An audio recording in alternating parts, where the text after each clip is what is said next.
Hello everyone, this is Board Games and Bourbon. I'm Glenn Flaherty, and right now we're going to talk about Three Sisters, the new roll and write Euro by Ben Pinchback and Matt Riddle.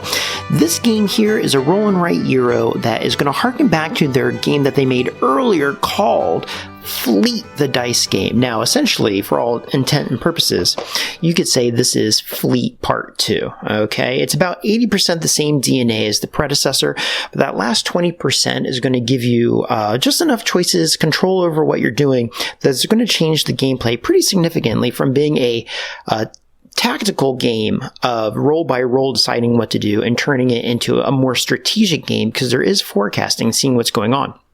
So for people who aren't familiar with either game, I actually have them side by side here, okay? And when we look here, I'll explain the mechanics very quickly, the gameplay, and then how it differs and kind of bring your attention to that 20% I've been talking about. In the original Fleet, when you would play it, you would get these dice, and these dice have all types of fish symbols on it and money, okay? Fish let you unlock bonuses. It gives you boats that have points, and fish that you can catch. Fish become the points.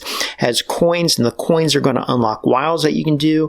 It's basically a bunch of licenses you have to get. These are the bonuses. This is where you're going to score your fish. Then you have the second page here. It has a harbor, which is kind of like more buildings that are just straight points. A marketplace where you turn in things to get more coins and more points. You have a wharf over here, which again are just buildings you basically tick off to get straight points. Down here you have something called a coin counter, and you can see there's like little stars, and when you get those stars, those are your wilds. Now, over here on the new version of the Three Sisters, it's very similar. Instead of different types of fish, you have different kinds of plants. You have a new area called the perennials that we'll talk about in a second. You have the apiary here, but then you have things like instead of having the wharf over here, you have the shed over here. You have, instead of coins, they call it goods, okay? And then for the market's actually been moved over here, and this is where the differences start to happen, okay? Instead of just rolling dice and doing whatever the dice say. Now, in the original, you have 6-sided die, 16% chance of any face coming up. You have to deal with what you get. And in a two-player game, you would roll. I would take a die, you would take a die, and then we share the last one in between us. Okay, and then you would do that for over on the second side of the paper too, the town side. That's the fishing side, the town side. Now, it would be really good if you knew what was happening, because sometimes what happens over here affects what happens over here, and that's been mitigated over here. And what they've done to change that up is they've now created a rondelle over here, and they have this little rondelle blocker they call Edith, and they put it right there. And what's going to happen is you're going to get, again, in a two-player game, even though it plays more, you're going to roll these dice, and then you're going to place them behind the marker based on what their face value is. And what you create here is something far more dynamic, because you don't know how many faces are going to come up, and also because after you roll, you move this blocker and then you place again. You essentially have one side of the rondelle always available. Now, when you place the rondelle down, there's a bunch of different faces that you can activate. The face of the die no longer matters. The face of the actual rondelle does matter. So what do they have here? Well, you have something called a fruit and an apiary. And when we look over here, what that is you have a bunch of fruits down here, and then you have an apiary here. And again, what you do in this game is you fill stuff out. You get a die face, you check something off. Eventually, you're going to hit a circle in both the games Fleet and in Three Sisters, and when you do that, you're going to get some type of bonus. Usually coins, but in this one, you get goods, which is the replacement for coins, or straight points. When you go to plant and water, what that means is you get to tick off the first box in any of your plants, and that's going to be analogous to getting your boats over here. You roll to get boats over here, you roll to get seeds here. Over here, you do a fishing phase to add points and add fish to your boats. Over here, you water all your seeds so that they can eventually hit points. You can see if you get to the top, see if we can get that to focus there, you'll get all these points. Like it says 3, 3, 1, 3, 1, 1, stuff like that. There's points all over the place. Now, not only are you going to select your actions here, and again, I take one die, you take a second die, and then we share the third die, the one that's closest to the blocker. When we apply that to the board, it starts to have compounding situations, because depending on the round that we are in, different things are going to happen. And I must say, unlike this one where I roll here and we deal with it, then we roll here for the second phase and we deal with it, When we look here and we put our dice out, we know exactly what's happening, not only in the first phase because I choose it, we know what's going to happen in the second phase, okay? Not only that, because I know where the blocker is, I know what's coming up next in the game. I know what action is coming up next in the game. And that means I can forecast into the next round and I can time my action better. And what's an example of how to time things? Well, if we review this one more time, fruit and apiary is just something to fill out. Plant and water grows your stuff. Shed time essentially is over here. And this does stuff like this. It just gives you bonuses analogous to the licenses in the last game. This says if you check this off, you not only get a point, you're going to get a good every time you do a blackberry harvest. The blackberry is considered a fruit. When you check off the fruit, you're going to get 2 points anyway, but now the bonus says you get a good, and if you go down here to the good, you check it off, and then you get a wild, and the wilds are the stars, and then you can apply the stars wherever you want.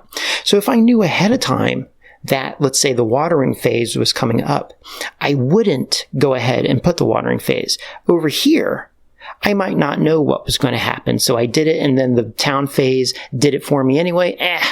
Oh well, it's the second time. I could have maximized my turn a little better. Now, not only is that going to happen here, every time I move through the round, I'm going to have more actions they're going to have. And these, again, are predictable. Shed, rain. Shed is, just kind of that sign up for the thing. The rain is going to grow everything I have. The farmer's market is going to come over here. And this is going to give me bonuses. Now, again, this is part of that 20% that differentiates from the original. In the original, basically what you would do is you'd see how many fish you caught on your boats. Okay, you got your boats, you unlock them, you went fishing, you loaded up, and then you count up the number. Depending on the number, you're going to get that many coins. You take that coins and you go down here and you fill up, and maybe you get a wild. This is a little bit more dynamic over here now. So now what you do is you count your goods. Now remember, the goods are down here and they're kind of analogous to your coins. You count your goods, but now what it's going to do is it's going to trigger the perennials, which are different kind of flowers you can grow. They not only give you bonuses, but also points, different types of bonuses, depending on what you choose. But then you can also get a compost or a fruit star. Now, what does that mean? Okay, well, now we have something called compost, and this is wholly new to Three Sisters. This is a dice mitigation. It lets you raise your die up or down one so that you can choose where you put it here so that you can get your bonuses in time and get your points in time. Now, the original was 10 rounds. This one is 8 rounds. So it plays faster. The dice are, one, more dynamic because when you roll it, you can either have all one face or all different faces. Okay, so you're not sure how many actions you have, but it's predictable in that you know the first action behind the blocker is definitely coming up. Less so here, less so here, less so here. You can kind of predict. You also are going to time that with this over here. And what you end up getting are a whole bunch of gears. Not only that, when you get to these bonuses that say stuff like tick off a fruit of whatever you kind, you have more control over what you're going to choose here and what bonus it triggers here. So there's overall more control. You see a little bit into the next round. What am I going to do? There's more thought going on here. Now, it does have some of the same things like the first one in that, to make sure you get all your bonuses, you're going to have to scan the whole piece of paper. There's 2 sheets here. You have to scan it everywhere and make sure you get all your bonuses. Same over here, but I would say this one is a little bit more static in the bonuses. You knew what you're going to get, right? You went to the market, you got cash. Cash was only a star you could do. You weren't going to get goods. You weren't going to trigger something else. You weren't going to trigger something else. There's a little bit more going on here, more gears moving together. This one also had a confusing income section where when you got coins, you didn't know if the coins went over here or went over here sometimes. Over here, it's much more clear.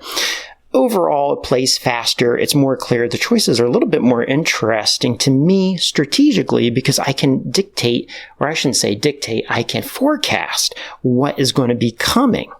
Theme-wise, it doesn't really matter. I do love my aquatic things. I love the original Fleet, although Fleet Dice did replace it for me. I do love Nussfjord and everything kind of in that world, but I must say, probably Three Sisters is going to be replacing Fleet for me. Not based on theme, but because I found the choices more interesting. But I must also tell you, graphically, it's nicer to look at. So anyway, that is Three Sisters. If you have any questions about the gameplay, please let me know. I'm happy to help you. And until next time, friends, take care. Bye.